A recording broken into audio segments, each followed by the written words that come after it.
X30 Super Shifter, la catégorie des cartes à boîte de vitesse, les compétiteurs les plus rapides de la IAME Series Benelux, la catégorie sans doute la plus furieuse au départ que vous verrez tout ce week-end sur le karting d'Espagne. Ils sont 18 à s'aligner ce week-end pour l'entrée de jeu, la première épreuve du championnat de Belgique de la spécialité, avec en pole position eh bien, Christophe Heubers s'est montré intraitable en séance qualificative. Christophe Heubers, c'est un nom qui sonne sans doute familier pour les aficionados du karting belgo-belge et même européen, puisque le pilote DFK a fait main basse sur les 3 derniers titres de la catégorie sur les 3 dernières saisons. Mais, et c'est un mais intéressant, regardez le nom qui s'affiche en haut de votre écran et sur le haut de la grille de départ. Il s'agit de Sten Dorian Pirimadji, que l'on connaît bien ici aussi en Belgique, un des fers de lance de Eurokarting, mais que l'on n'avait plus vu aligné à ce niveau depuis 2019. Et c'est bien simple, depuis qu'il a fait main basse sur les titres nationaux en 2018 et 2019, Sten Dorian Pirimadji n'avait plus disputé la compétition dans cette catégorie X30 Super Shifter. Et depuis l'heure, ce fut un récital de la part de Christophe Heubers. Est-ce que cette domination pourrait prendre terme cette saison? Pourquoi pas en commençant dès ce dimanche? Un vœu pieux sans doute de la part de la concurrence, tant la domination de Christophe Heubers a été harassante. Heubers qui nous a collé à ses adversaires près d'une demi-seconde dans des conditions délicates en qualification. Démonstration de pilotage à nouveau de la part de Heubers qui collectionne les beaux jours et se révèle tout simplement intouchable, que ce soit en chrono ou en conditions course. Plus rapide ce matin en essai libre 1 et 2, plus rapide en qualif. Il se lancera donc depuis l'extérieur de la trajectoire, puisque à l'image des manches précédentes, on va voir si c'est le cas ici, mais à l'image lors des manches précédentes, les polemen ont demandé à partir de l'extérieur de la trajectoire pour ne pas se retrouver à la corde où c'est encore potentiellement humide au niveau du vibreur. Le tour de la grille de départ, Christophe Heubers en pole position, Sten Dorian Pirimadji, le revenant de la catégorie à ses côtés, le pilote estonien. Sam Klaas, vice-champion la saison précédente avec la formation SLC, qui a faim de victoire, qui a faim de titre évidemment et qui a été sevré depuis maintenant plusieurs saisons. Guillaume Carrette, un autre nom ronflant de la catégorie à suivre depuis la 4e place. Jimmy Devane depuis la 5e position sous les couleurs du team Del Rey Racing Team avec le châssis TD Kart. Bart Ploeg, c'est intéressant aussi, un autre représentant avec le châssis TD Kart, dont c'est la première participation en X30 Super Shifter cette saison. Lui qui évolue en X30 Senior, il sera 6e sur la grille, suivi de Darragh Adriansen, Gianni Scoponi, Senavos, Alex Verlinden, Theo Nicola, Drake Jansen, Hugo Besson. Le pilote VDK, dont c'est également la première apparition dans la catégorie, avec Xander Peters à ses côtés, Hugues de Schepper, Amin Pierle, Bodo Winter et Kevin Delcroix. 18 pilotes sur cette grille de départ. Les voilà qui se rangent sur cette grille et j'ai bien l'impression, un petit souci malheureusement pour Hugo Besson qui n'est pas suffisamment rangé. Il n'est pas rangé sur sa position. Hugo Besson, effectivement, il tente de reculer à la main. Et un souci, semble-t-il, également dans le chef de Sten Dorian Pirimadji. Alors que Christophe Heubers est bel et bien sur la gauche de votre image. Et on repart. Ça repart pour un tour. Une première phase de départ un petit peu confuse pour à la fois Sten Dorian Pirimadji et Hugo Besson. Et on repart pour un tour de show. Enfin, voilà, première tentative avortée de départ dans cette catégorie Super Shifter. Vous l'avez vu donc, d'une part, plusieurs informations à retenir. Christophe Heubers démarrera bel et bien depuis l'intérieur de la piste, contrairement aux catégories précédentes. Et ça, par contre, c'est beaucoup plus inquiétant. Mais Sten Dorian Pirimadji, qui se retrouve en première ligne après une superbe séance qualificative, a toutes les peines du monde à démarrer son châssis d'Eurokarting. Ah, ça part pour Sten Dorian Pirimadji, ça c'est une excellente nouvelle. Puisqu'après la mésaventure d'Olivier Palmars en X30 Master, qui a laissé le champ libre en quelque sorte à Matteo Raspatelli pour aller chercher la victoire, Sten Dorian Pirimadji est sans doute un des opposants les plus à même d'aller titiller Christophe Heubers, de lui mener la vie dure de la quête pour la victoire. Il devrait avoir le temps de rallier la grille de départ dans sa position. L'autre souci, mais heureusement il est parvenu aussi à prendre le départ, c'est Hugo Besson, dont c'est la première apparition évidemment en X30 Super Shifter, et il n'était pas parvenu à se ranger convenablement sur son emplacement de départ. Donc ce sont évidemment des nouvelles expériences, une nouvelle forme de départ pour Hugo Besson comme pour Bart Ploeg, les deux nouveaux venus de la catégorie senior. Et c'est à souligner qu'ils sont présents dans 2 classes sur le même week-end. On verra si ce sera le cas pour le reste de la saison. Bien, formation de la grille, essai numéro 2. Christophe Heubers sur la pole position, sur les couleurs DFK. Sten Dorian Pirimadji Eurokarting. Aura-t-il l'occasion de reprendre sa place en tête de la hiérarchie? Et j'ai bien peur que non pour Sten-Dorian Pirimadji, qui va devoir s'élancer depuis le fond de la grille de départ. Aïe, aïe, aïe, ça sent la remontée pour Sten-Dorian Pirimadji, qui se met donc sur la dernière ligne de la grille, sur la gauche de votre image. C'est bien malheureux. Ça laisse donc Christophe Huybers seul sur la première ligne. Dès que les feux s'éteignent, on est parti à l'assaut. C'est parti, green, green, green. Départ de cette première manche X30 Super Shifter et un excellent envoi de la part de Christophe Huybers qui ne s'en laisse pas compter et qui mène le troupeau 10 minutes plus un tour pour les X30 Super Shifter. Huybers devant Sam Class qui a pris un meilleur envol que Guillaume Carrette pour l'instant. Sam Class juste en deuxième position. Et voilà les deux protagonistes des saisons précédentes. Oh, et gros accrochage en queue de peloton, vous ne voyez pas. Et juste au moment, à l'image, le numéro 712. Et c'est Théo Nicolas qui est allé s'accrocher avec un des pilotes du Danolan Racing, semble-t-il. Je n'ai pas encore pu identifier de qui il s'agissait. Mais gros accrochage à la sortie du virage numéro 3 avec Théo Nicolas. Peut-être avec... s'agit-il d'Alex Verlinden ou Drake Jansen? On va revoir ça d'ici quelques instants. Mais quoi qu'il en soit, gros accrochage, c'est effectivement Drake Jansen. Drake Jansen et Théo Nicolas qui étaient 9e et 10e sur cette grille de départ et qui ne se sont pas compris, semble-t-il. Grosse mésentente là-bas dès l'entame d'épreuve. Et les voilà tous les deux avec le pied à terre. C'est bien dommage, en tout cas, dans l'optique de leur week-end. Derrière, ça continue de se battre. Et là, des pilotes et des cartes qui glissent légèrement. C'est Sten-Dorian Pirimadji qui prend l'avantage là-bas sur le 767. Xander Peters, semble-t-il. Drapeau jaune toujours brandi. Le temps de déménager les cartes de Théo Nicolas et Drake Jansen en lieu sûr. Ce n'est jamais évident, évidemment, à la sortie du virage numéro 3, évidemment, à cause du mur de pneus qui sépare les deux lignes droites de départ et de retour. Et les commissaires n'ont d'autre choix que de laisser les châssis le long de la piste. Pendant ce temps-là, Christophe Huybers, Sam Class, les protagonistes de 2022, on le disait, l'un est champion depuis 3 saisons, l'autre vice-champion en 2022, qui ronge son frein depuis maintenant plusieurs années pour essayer de faire chuter Christophe Huybers de son piédestal. Sam Class a fini 2e en 2022. Il a fini 2e en 2021 et avait fini 4e en 2020. Une des dernières saisons de Matteo Raspatilli et Thomas Sippers qui avait fait 2 et 3. Raspatilli qui avait terminé 3e donc en 2021, souvenez-vous-en, qui évolue donc en X30 Master depuis cette année. Sam Class peut-il aller contester la domination de Christophe Huybers en piste comme au championnat? C'est l'une des grosses questions, évidemment. Et on l'espère, on devrait en avoir des premiers éléments de réponse dans cette épreuve. Huybers, Sam Class, séparés par 3 dixièmes de seconde. Le niveau de ces deux pilotes est déjà tellement haut, tellement proche que ça se joue à d'infimes détails. Ça se joue à une potentielle erreur, mais infime. Ils n'en commettent très rarement ces deux-là. Les voilà les deux leaders. Christophe Huybers, DFK, avec Sam Class, JLC juste derrière. Ça va être très très serré entre ces deux. Mais regardez comme ils sont proches d'entrée de jeu avec le châssis Sodicart de Sam Class qu'il tente évidemment d'optimiser à chaque passage pour essayer de faire la différence sur son adversaire Sam Class. Christophe Huybers qui tente évidemment avec qui fait usage de toute son expérience pour garder son adversaire préféré derrière lui. Ça nous promet une belle fois en empoigne et nous ne sommes qu'au début de cette épreuve, au début des hostilités entre les protagonistes de la classe X30 Super Shifter dans l'épingle de l'ancien chemin de fer.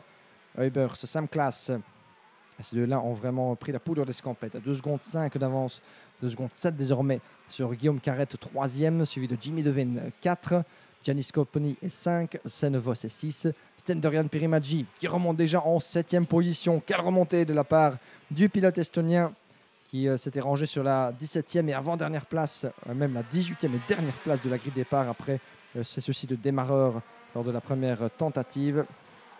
Et attention, le dépassement, Sam Class qui glisse à l'intérieur et qui prend le commandement. Gare la contre-attaque de Christophe Huybers. Ils sont presque côte à côte au freinage du virage numéro 2. Ouh, que c'est serré là-bas et ça glisse légèrement pour Christophe Huybers. Ah, il a tenté de contre-attaquer le leader du championnat.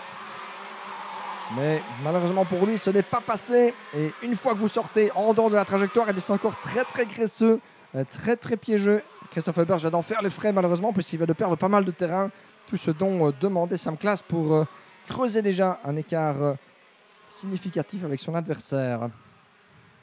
Et vous le voyez là-bas, on a déjà presque plus d'un virage d'écart entre Sam Class et Christophe Eubers. Serait-ce déjà course en partie gagnée pour le pilote SLC. Il n'en est rien évidemment, on va attendre d'atteindre le drapeau à damier pour tirer des conclusions. Et vous le voyez là-bas, regardez comme l'écart, la trajectoire est infime au niveau de la sortie du virage numéro 12 à cause de l'eau stagnante à la sortie de ce virage. Cette eau qui ne sèche pas et qui ne veut pas sécher par rapport au reste du tracé.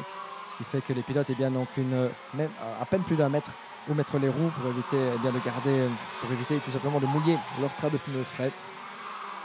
On est ici avec Sendorian Pirimaggi, le pilote qui évolue aussi à l'international sous les couleurs du ex-Racing Team. Juste derrière Pirimaggi, Darragh Adriansen et Kevin Delcroix sont en pleine explication. Kevin Delcroix qui est passé devant Adriansen avec Xander Peters juste derrière. Ce sont des bagarres pour la 8e position potentiellement. Ça se bat à tous les étages dans cette catégorie. Les cartes à boîte, Sam Class, Christophe Eubers séparés par 9 dixièmes désormais.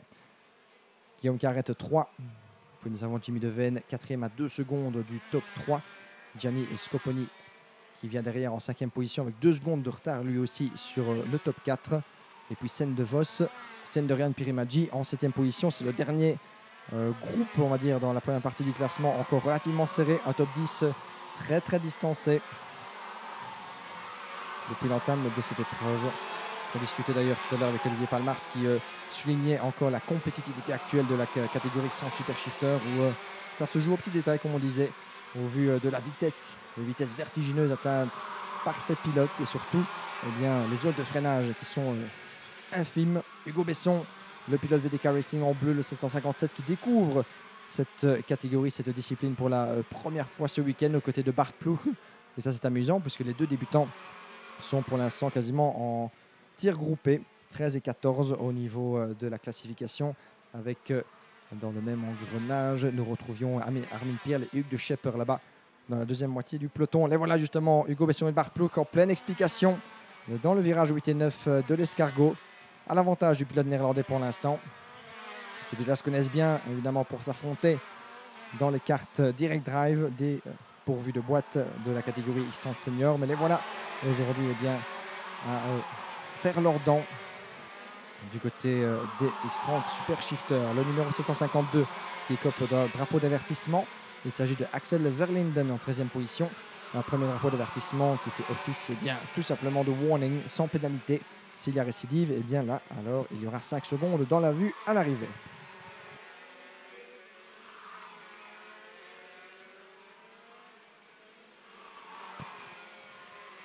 Et pendant ce temps-là, Sam Class qui ne fait qu'augmenter son avance sur Christophe Eubers. Les deux leaders séparés par 1 seconde 7 désormais. À l'image, à la sortie d'escargot, nous avons Sendorian Pirimaggi, le pilote estonien, 6e avec le numéro 702. C'est Kevin Delcroix juste derrière lui. Giannis Scoponi commence à être apporté pour le pilote estonien qui va non seulement défendre mais surtout tenter de se rapprocher le plus possible du pilote belge devant lui. Le numéro 704 qui évolue ce week-end sous les couleurs. Je ne le vois pas d'ailleurs dans notre classement, ça c'est étonnant. Mais quoi qu'il en soit, il est avec nous, Gianni Scoponi. Coéquipier de Christophe Eubers sous les couleurs du team DFK. Toujours 2 pilotes qui manquent à l'appel, Theo Nicola et Drake Hansen après le raccrochage du premier tour. Guillaume Carrette, Jimmy Devenne, bien installé au 3e et 4e rang. Par contre, ça commence un petit peu à se gâter pour Gianni Scoponi depuis la 5e place, on le disait, avec le retour de Sendorian Pirimaggi. Et puis nous avons ici le 723 à l'image. C'est Sen Vos et Xander Peters, 9 et 10 respectivement.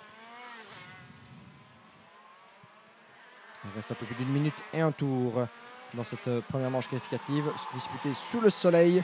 Alors que ça fait rage là-bas entre ces 4 pilotes. On va rester avec eux évidemment le numéro 702 dans le mix. Et la bataille est lancée là-bas avec le 704. C'est Gianni Scoponi qui est de plus en plus pressant derrière avec Sendorian Pirimaggi qui vient de se faire doubler, j'en ai peur, par Kevin Delcroix. Darragh Adriansen également qui tente de contre-attaquer. Et il est derrière pour l'instant. C'est Kevin Delcroix qui a perdu des places. Et Darragh Adriansen qui est passé devant Sendorian Pirimaggi. Ces 4 là vont encore s'expliquer très très chaudement jusqu'au terme de cette épreuve. Et attention avec le pilote DFK Scoponi qui voit revenir sur lui Darragh Adriansen et son pare-choc noir reconnaissable, ce casque blanc.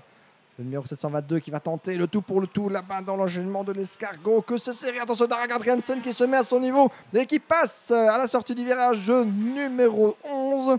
Oh, superbe manœuvre de la part de Darragh Adriansen. Et attention, Sten-Dorian Pirimadji qui est poussé en dehors de la trajectoire. Aïe aïe aïe, tout s'écroule pour Sten-Dorian Pirimadji qui était à deux doigts de se faire doubler par Xander Peters. Il était à deux doigts là-bas de dégringoler complètement dans cette hiérarchie, dans un endroit certainement l'un des plus délicats du tracé. Et regardez là-bas, il continue de perdre en terrain et en position Pirimadji, puisque le 767 Xander Peters du team Del Rey Racing Team vient de lui passer devant. Pas de chance pour Pirimadji qui nous gratifie d'une superbe remontée depuis la 18e et dernière place. Désormais, le voilà calé en 9e position. Hugo Besson est quand même loin derrière, donc a priori, l'hémorragie devrait se stopper là.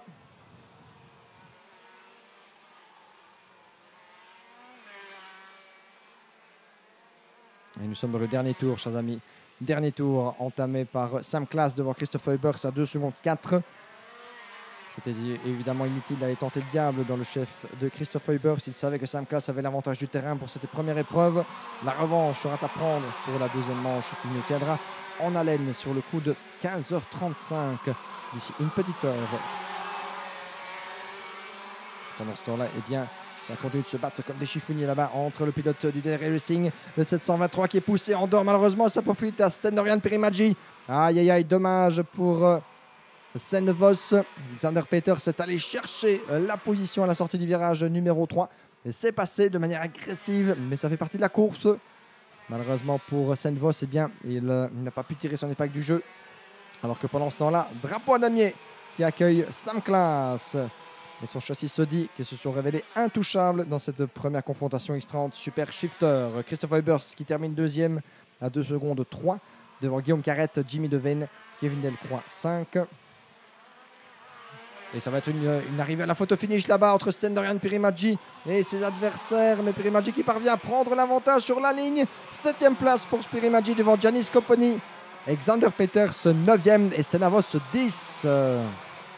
Ça s'est joué vraiment à rien entre ces quatre-là.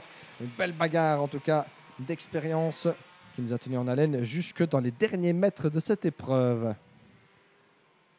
Mais finalement, Sten-Dorian Pirimadji sera parvenu à se libérer de la pression de Scoponi et Xander Peters. Ça s'est joué à vraiment pas grand-chose sur la grille. Senvos, le pilote Energy Corse, et Benelux qui ont fait les frais malheureusement puisqu'il termine en queue de peloton. Ce petit peloton qui ferme le top 10 pour 1 dixième sur la grille de départ. Alors que nous avons une pénalité pour le 744 qui tombe d'entrée de jeu. 5 secondes de pénalité pour Drake Jansen qui avait poussé Théo Nicolas dans le premier tour. Donc une punition somme toute logique qui agit comme une double sentence après son abandon prématuré.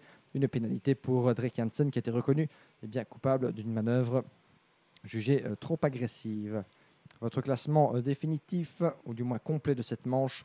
Et regardez d'ailleurs comme le museau justement du numéro 744, Drake Jansen, il a le museau qui sous le choc est tombé dans la bagarre.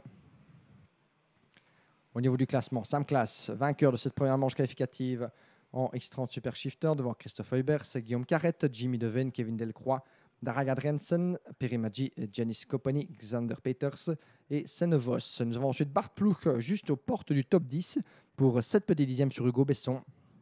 Une bonne première entame de week-end pour les deux nouveaux venus de la catégorie, suivi de Hugues de Schepper, Axel Verlinden, Armin Pearl, Bob de Winter et les deux manquants qui, vous le voyez, sont pris en charge par nos différents commissaires de piste, notre équipe de Yami Belgium, Théo Nicolas et Drake Jansen. Une petite pause, chers amis, et puis on reprend l'ordre de départ avec la catégorie des mini, groupe A contre groupe C, puis viendront les mini-rookies, les masters, et enfin on terminera de nouveau par les super shifters, et enfin une dernière manche qualificative pour les mini, groupe A contre groupe B, avant de disposer de nos pelotons définitifs pour les finales à partir de 16h20.